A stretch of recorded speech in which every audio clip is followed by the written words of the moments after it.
Just returning for Fight Up TV. I'm joined by Gallagher. Right. Yeah, not bad, Chris. Yeah, thanks for having me down today. Just saying to you then, probably the hottest gym I've ever been in. I like obviously training lads, you know. Yeah, it's warm. It's getting hotter. Also, we've got a big fight in the desert, so we've got to try and acclimatise. Is that what that's for, really? Just to try and obviously not just the desert, but just on fight night under the lights. Yeah, especially venues when you're at York Hall, Bethnal Green, and a summer's evening. That place is absolutely roasting, and I don't think people realise how hot it is underneath them lights in the ring. So yeah, just to acclimatise to that, really. So obviously, I just want to quickly move on to obviously Callum Smith got a big fight in September. A lot of delays, maybe a little bit of anxiety whether the fight was going to happen, who the opponent was going to be. Obviously, I assume that you're quite happy now. You know, obviously it's going to go ahead with George Groves. Obviously, is that good news for yourself? Yeah, of course it is. Like you say, 4 weeks to go today. We'll be fighting for all the marbles. It's great for Callum Smith. He's finally got a chance to fight for the world title.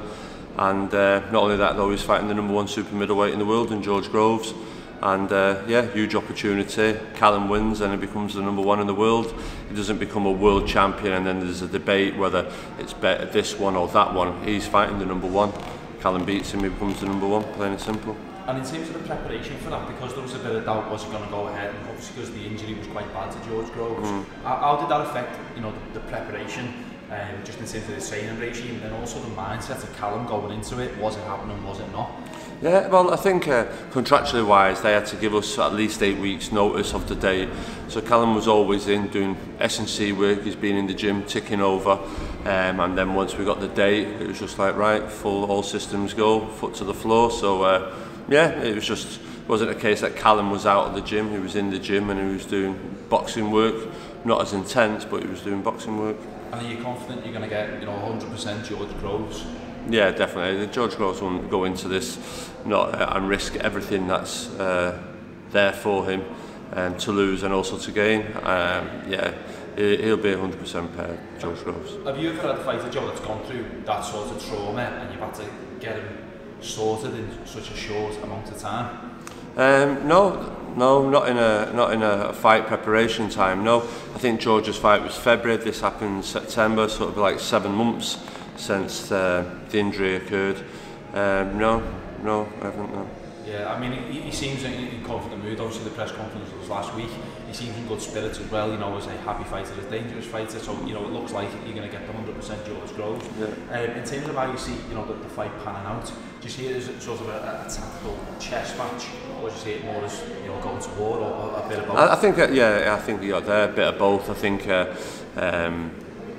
we all know George's vulnerabilities. They'll be quick to want to try and test Callum Smith. Around the whiskers, around the body. So I think there'll be a bit of a chess match, and then it's a case of I've got an idea. I feel George Groves is going to go back to how he was against James DeGale. I think he's got a boxing move early on, try and frustrate Callum Smith, and then try and lure Callum in onto the counter shots. George is a counter puncher. He sees himself as a counter puncher. No, it's got to be a good fight. Obviously, you've mentioned, you know, the incentive of winning this fight in terms of, you know, the rewards, in terms of the belts and everything else, but also, you know, not kind of, you know, looking past the fight, but if obviously Callum does come through this fight, there's some massive fights beyond that, you know, like so obviously Bellew, Jack, Canelo, Triple G. You know, obviously that's also a big incentive to get through this. Yeah, exactly, and like I said to get that Ring Magazine belt attached to him, there's only Joe Calzaghe and Andre Ward that have ever won that in this division. So for Callum to go into that exclusive members club with that, it'd be a fantastic achievement. And like you rightly said there's some big names for him. There's also Andre Ward in the mix as well, with his talk of a comeback. So we can't talk about other fighters. Our sole focus is George Groves, and I know George, if he'll be asked the same question, his eyes are all focused as on Callum Smith. Yeah, and also obviously you've got another world title fight happening over in Chicago, obviously with Callum Johnson.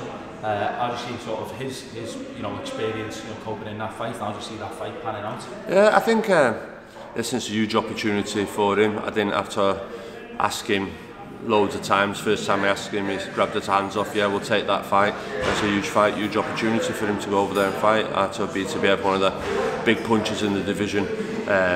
No, training's going well for him. He's confident. He's been over. He sized him up at the head-to-head, and he's quietly confident in pulling off an upset. Just have a quick word with Anthony Crolla. Obviously he's well rested, just got married, but obviously some potential big fights for him as well. You know, a lot of talk of a Lomachenko fight as well. See that potentially coming off? Well, there was a good chance. There was a good chance of it coming off now this month, coming up September. But now he obviously is fighting Beltran. Jorge Linares has moved up in weight to 140.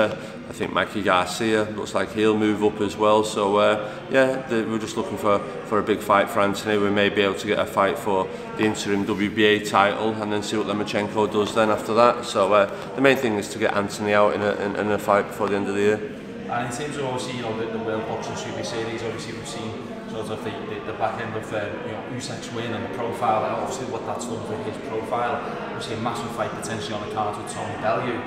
How do you see that fight panning out?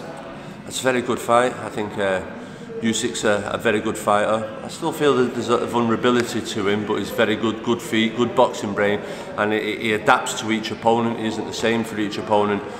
Tony Bellew's done very well, winning the WBC title. Obviously had them 2 fights with David Haye, 2 good wins, but I wouldn't say David Haye was a sharp Usyk. I think we all know David Haye was just over the slide. Although it's a good performance from Tony, he only can beat what's in front of him. He's came in that, but I do feel Tony going into this is going to have to be at his absolute best for Usyk, and I think Tony will be as well. I mean, it's almost like, you know, fight fans now are going to get spoiled this season, you know, particularly this side of Christmas. You know, the massive fight that's on the card, obviously Fury, Wilder.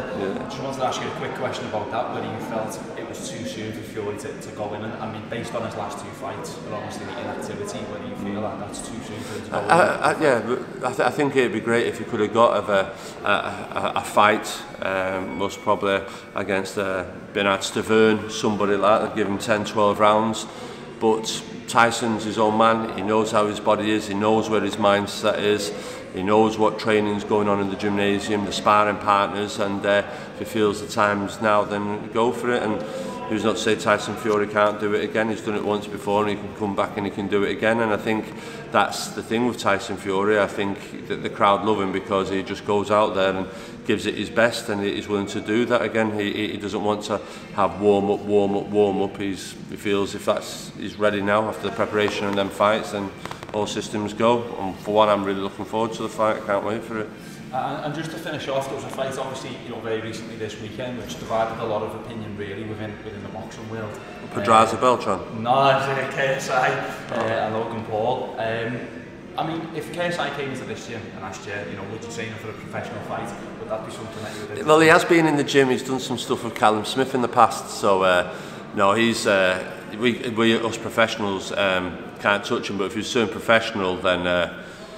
He ain't that. He is what he is, a YouTuber. He dips his toes in and out from video blogging to rapping to whatever he's doing now. Boxing, he's making his money out of this. After the rematch, he'll be onto some other venture. He must have a concert at the MEN Arena. Rapping next time. So like you say, it's unbelievable the numbers they get, and it just shows you how powerful the network YouTube is. Yeah, and I think more than anything, what people probably should take of it is the business model and the potential to grow their own profile, you know, on Instagram and YouTube, whether they be, you know, rappers or professional boxers. I think the opportunity is there to actually grow your profile and potentially get, you know, leverage the back of it, you know, to get these sorts of numbers, rather than sort of the old school methods of relying on a promoter. Or just rolling into a town fight where you can expect tickets to be sold in a week. So like you say, they're all moving with the times. I know the promoters here in the UK are good at doing interviews on social media and also for various boxing outlets on YouTube. So we're all moving with the times, but when you've got somebody like KSI, who is a name from video blogging or watching FIFA and stuff like that, he's brought all that with him into that boxing side of it. So you can't call it boxing, but that white collar event the other day. No, good stuff. Well, I say thanks to Gallagher for your time. Yeah, no problem. Thanks down to the gym. Yeah, no problem. To Fight Up TV. I know you've got a busy couple of weeks. Good luck, hope it all goes well. Yeah, cheers, thank you. Good man, cheers. Cheers, thanks Chris. Good to see you, mate. Cheers, thank you, mate.